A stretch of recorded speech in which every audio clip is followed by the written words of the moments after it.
لله وكفى والصلاة والسلام على عباده الذين اصطفى لا سيما على سيد الرسل وخاتم الأنبياء وعلى آله وصحبه ومن بهديه مهتدى. أما بعد فأعوذ بالله من الشيطان الرجيم. بسم الله الرحمن الرحيم. شهر رمضان الذي أنزل فيه القرآن هدى للناس وبينات من الهدى والفرقان فمن شهد منكم الشهر فليصم ومن كان مريضا أو على سفر فعدة من أيام أخر يريد الله بكم اليسر ولا يريد بكم العسر ولتكملوا العدة ولتكبروا الله على ما هداكم ولعلكم تشكرون. وقال رسول الله صلى الله تعالى عليه وسلم: من تقرب فيه بخصلة من الخير كان كمن أدى فريضة فيما سواه ومن أدى فريضة فيه كان كمن أدى 70 فريضة فيما سواه. صدق الله العظيم.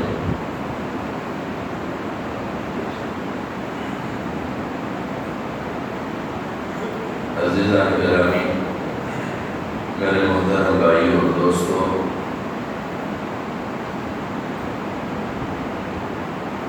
اللہ تبارک و تعالی کا اپنے نیک بندوں کے ساتھ احسان کا معاملہ وقتاً فوقتاً ہوتا رہتا ہے، لیکن انسان کے لیے اور اللہ کے بندوں کے لیے اللہ تبارک و تعالیٰ کے وہ احسان کا معاملہ ایک لحاظ سے اگر احسان اور مہربانی ہے، ایک لحاظ سے آزمائش بھی، کہ اللہ تبارک و تعالیٰ تو مہربانی اور احسانات کے مواقع فراہم کرے، لیکن ہم ان مواقع سے فائدہ اٹھائیں یا نہ، ہم ان مواقع میں اللہ کی قربت حاصل کریں یا اللہ سے دوری پائیں، یہ ہمارے لیے آزمائش ہے۔ لہذا ماہ رمضان المبارک بھی اللہ تبارک و تعالیٰ کی ان مہربانیوں اور احسانات میں سے ایک ہے، اور یہ ماہ رمضان المبارک کوئی معمولی مہینہ نہیں ہے۔ ماہ رمضان المبارک کا تذکرہ فرماتے ہوئے اللہ رب العزت اس بات کا احساس دلاتے ہیں کہ ماہ رمضان المبارک کو معمولی نہ سمجھا جائے، اسی لیے اس کا تذکرہ انتہائی وضاحت کے ساتھ فرماتے ہیں۔ شہر رمضان الذی، ماہ رمضان المبارک وہ مہینہ ہے، انزل فیہ القرآن، جس میں قرآن کو اتارا گیا ہے، ہدی للناس، اور یہ قرآن بھی معمولی کتاب نہیں ہے، انسانیت کی رہنمائی کرنے والی کتاب ہے، وبینات من الہدی والفرقان، واضح نشانیاں ہے حق اور باطل کے درمیان امتیاز کرنے والی۔ تو اللہ رب العزت نے ایک لحاظ سے یہ احساس دلایا ہے کہ ماہ رمضان المبارک کو جو اعزاز بخشا گیا ہے، وہ اعزاز اس کتاب عظیم کی وجہ سے عطا ہوئی ہے، کیونکہ یہ کتاب اللہ رب العزت کی انتہائی مقرب ترین کتاب ہے اور اس کا کلام ہے، اور اس کے حبیب حضرت محمد مصطفیٰ صلی اللہ علیہ وسلم پر اس کا نزول ہوا ہے۔ لہذا حضور نبی اکرم صلی اللہ علیہ وسلم پر کتاب کا نزول اور اس ماہ مبارک میں اس کا نزول ایک لحاظ سے کتاب کا اعزاز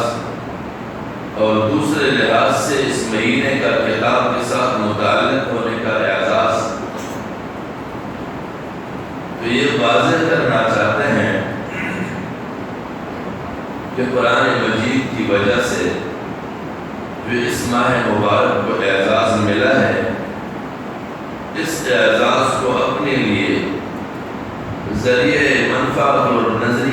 ذریعہ فائدہ بنایا جائے، اور یہ مہینہ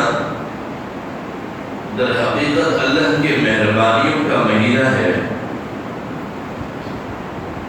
اور ہم عموماً کہتے بھی ہیں کہ یہ سیزن کا مہینہ ہے، لیکن سیزن کا مہینہ اس اعتبار سے نہیں کہ ہمارے کاروباری بھائی اپنی چھریاں تیز کر کے اس کو کمائی کا مہینہ سمجھیں، بلکہ سیزن کا مہینہ اس اعتبار سے ہے کہ اس میں ہم زیادہ سے زیادہ اللہ کی مہربانیوں کا حقدار ٹھہریں۔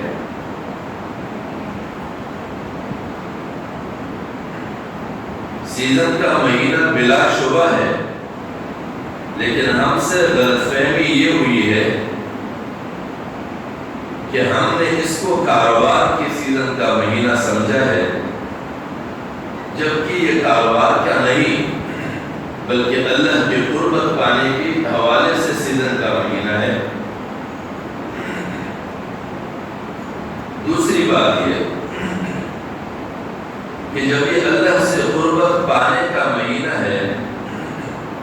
تو اسی مہینے میں ہم اس بات کا احساس کریں کہ ہم کہیں ایسا نہ ہو کہ اپنے ضروریاتی زندگی کے حوالے سے دوسرے لوگوں کے لیے اس قدر دشواریاں اور پریشانیاں پیدا کریں کہ بجائے اس کے کہ ہم اللہ کے قربت کے حقدار بنیں، ہم اللہ سے دوری اختیار کرتے ہیں۔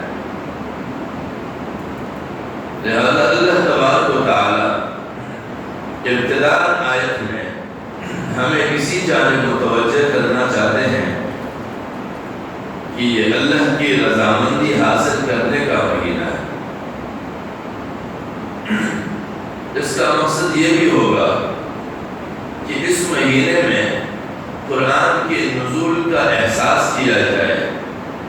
کہ قرآن کا نزول کس لیے ہوا تھا،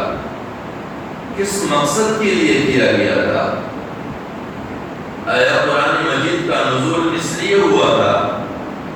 کہ صرف ہم اللہ رب العزت کے احکامات سے باخبر ہوں،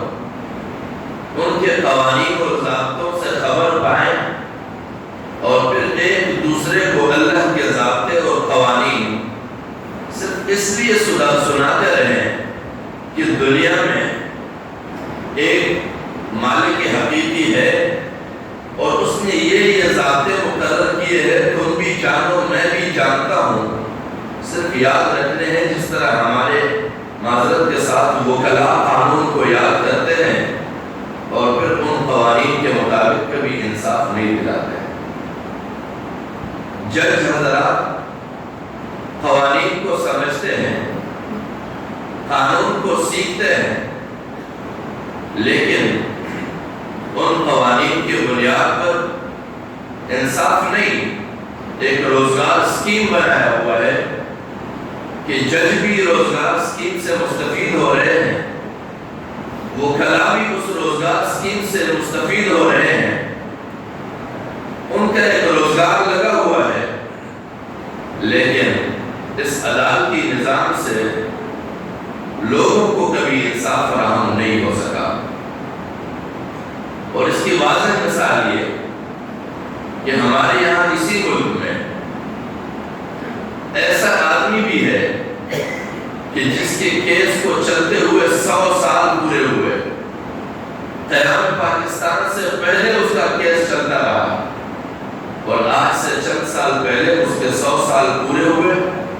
اور اس نے اپنے اس کیس کی اس تاریخی حیثیت پر کیک کاٹ ڈالا کہ 100 سال پورے ہوئے میرے کیس کو، لیکن انصاف نہیں مل سکا۔ اور ایسے کیس بھی ہے کہ لوگوں کی کیس چلتے چلتے اسے سزا بھی دے دی جاتی ہے اور کئی سال بعد کہتے ہیں کہ وہ بری ہو چکا ہے، مرا ہوا آدمی۔ لہذا ہمارے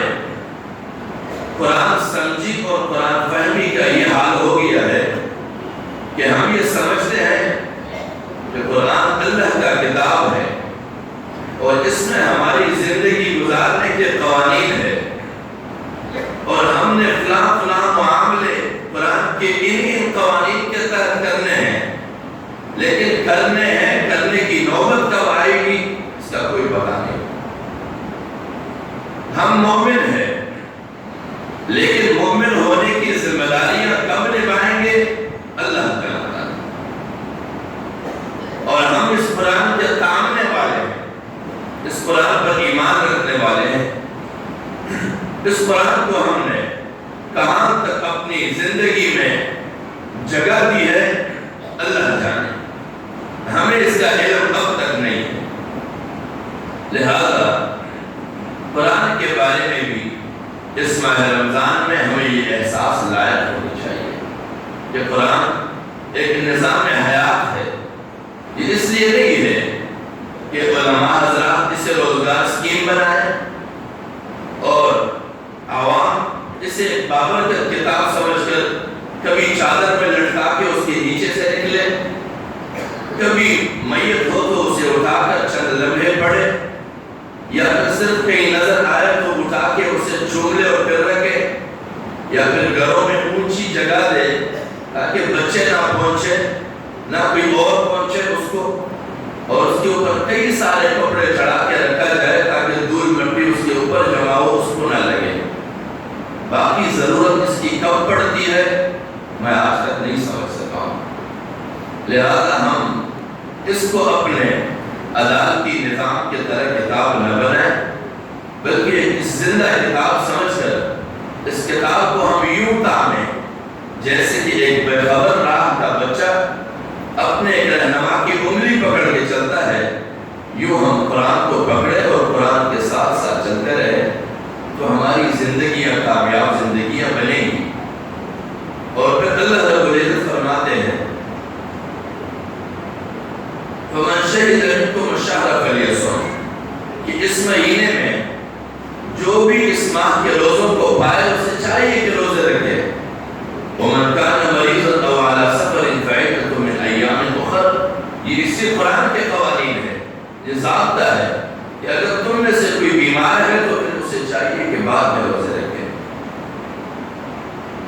یرید اللہ بکم اليسر، اللہ رب العزت جو اتنے ترتیب کے ساتھ سمجھاتے ہیں، اس کا مقصد یہ ہے کہ اللہ رب العزت ہمارے ساتھ آسانی کا معاملہ چاہتے ہیں تاکہ ان کے قوانین سے لاپرواہی کی بنیاد پر اس کی گرفت اور سزا کے مستحق نہ بنے ہم۔ وَلَا يُرِيدُ بِكُمُ الْعُسْرَ، اللہ رب العزت ہمارے ساتھ سختی کا معاملہ نہیں چاہتے ہیں کہ لاقانونیت کی بنیاد پر ہم اس کی گرفت کے شکار بنیں۔ وَلِتُكْمِلُ الْعِدَّةَ، پھر چاہیے کہ اس تعداد کو پوری کی جائے اور اللہ کے حکم کی بجاوری کی جائے۔ وَلِتُكَبِّرُ اللَّهَ عَلَى مَا هَدَاكُمْ، اور اسی بنیاد پر اللہ کی بڑائی کو تسلیم کرتے ہوئے روزے رکھی جائے،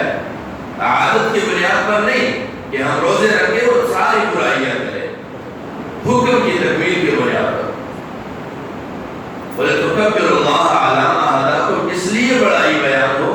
چونکہ اللہ رب العزت نے ہماری اس دین کی جانب رہنمائی فرمائی ہے، ہم نے حق اور باطل کی تمیز کیا ہے، اور اسی لیے کر سکے ہیں کہ ہم نے اس قرآن کو سمجھنے کی کوشش کی۔ وَلَعَلَّكُمْ تَشْكُرُونَ،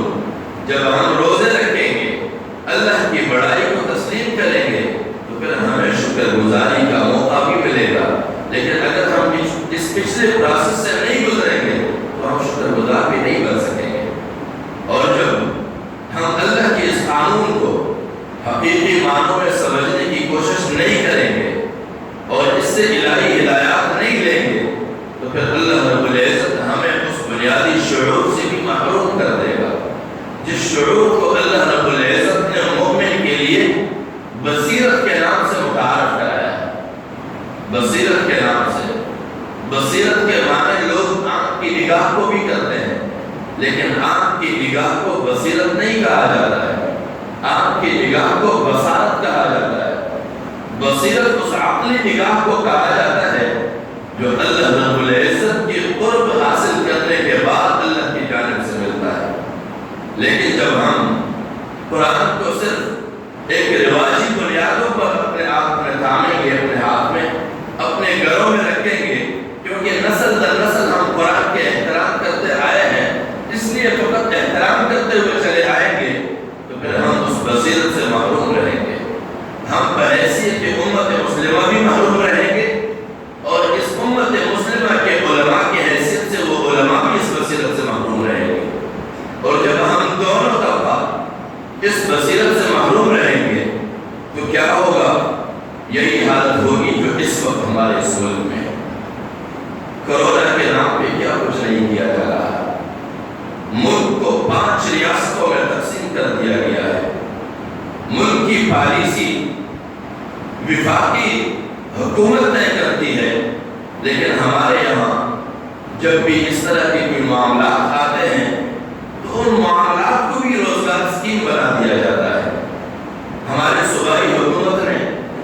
اسی کرونا کے معاملے کو روزگار اسکیم بنایا ہوا ہے، اسے سیاسی بلیک میلنگ کے طور پر استعمال کر رہا ہے۔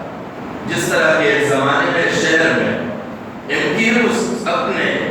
سیاسی حکومتی اکثریت کو سیاسی بلیک میلنگ کے طور پر استعمال کرتی تھی، زرداری کے ساتھ شراکت حکومت میں ہر ہفتے ناراضگی کا اظہار کرتے کہ ہم حکومت سے الگ ہوں گے، اور پھر منت زاریاں شروع اس کو منانے پہ لگتے، اور پھر شہر بھول جاتا۔ آج ہماری صوبائی حکومت نے، صوبہ سندھ کی حکومت نے اس کرونا کے معاملے کو وفاق کے ساتھ سیاسی بلیک میلنگ کے طور پہ استعمال کیا ہے۔ ہمارے علماء بھی گونگے بنے ہوئے ہیں، ہمارے سیاستدان بھی گونگے بنے ہوئے ہیں، نہ معلوم اسے شعور نہیں یا وہ سوداگر بنے بیٹھے۔ اللہ کا ہمیں خوف ہونا چاہیے۔ انسانیت کو کہاں لے کے جا رہے ہیں؟ ملک کی وفاداری اور ملک سے محبت کی دعوے کی جاتی ہے۔ یومیہ کراچی بند ہو کر 16 ارب سے زیادہ کا نقصان یومیہ ملک کو دیا جا رہا ہے۔ کیا یہ غداران وطن ہے یا محبین وطن ہے؟ انہیں کوئی احساس ہے اس انسانیت کی؟ اور پوری قوم کو راشد کے نام پہ بیوقوف بنا کر روڈوں پہ لین پہ لگایا ہوا ہے، لیکن یہ احساس کسی میں ہے کہ نہیں کہ عالمی سطح پر پاکستان کو کیا کہا گیا ہے کہ پاکستان اس درجے کا متاثر ملک نہیں ہے جس درجے کی دوسرے ممالک ہے، تو کیوں قوم کو مصیبت میں ڈالا گیا؟ وجہ یہی ہے کہ نہ علماء میں دین کا احساس باقی رہا ہے، نہ عوام میں اپنے آپ کے مستقبل کا احساس باقی ہے، اور نہ حکمرانوں میں انسانیت باقی رہی ہے۔ یہی حالت ہوگی ہمارے قرآن سے دوری کی۔ اللہ کریم ہمیں توفیق بخشے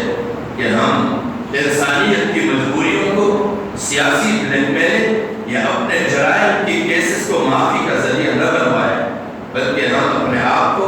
قومی حکمران کی حیثیت سے قوم کے مسائل کا امانتدار سمجھیں۔ اللہ کریم ہمیں توفیق بخشے کہ سب سے پہلے ہم انسان بن سکے اور اس کے بعد مومن بن سکے۔ جب تک کوئی شخص انسان نہ بن سکے، انسانی دائرے میں داخل نہ ہو سکے، وہ مومن کبھی نہیں بن سکتا، چاہے وہ 1000 دعوے کے مومن ہونے کے نہ کرے۔ اس لیے کہ اللہ رب العزت فرماتے ہیں لیس بامانیکم ولا امانی اہل الکتاب، نہ تمہارے خواہشات پر کوئی چیز دارومدار ہے، نہ اہل کتاب کی امیدوں پر بھی دارومدار ہے۔ دارومدار ہے تو الہی قوانین کے تکمیل پر ہے۔ جب الہی قوانین کی تکمیل نہ کی جائے، صرف خواہشات ہو، جیسے یہود اور نصارہ کہتے ہیں کہ لن يدخل الجنة الا من كان هودا او نصارى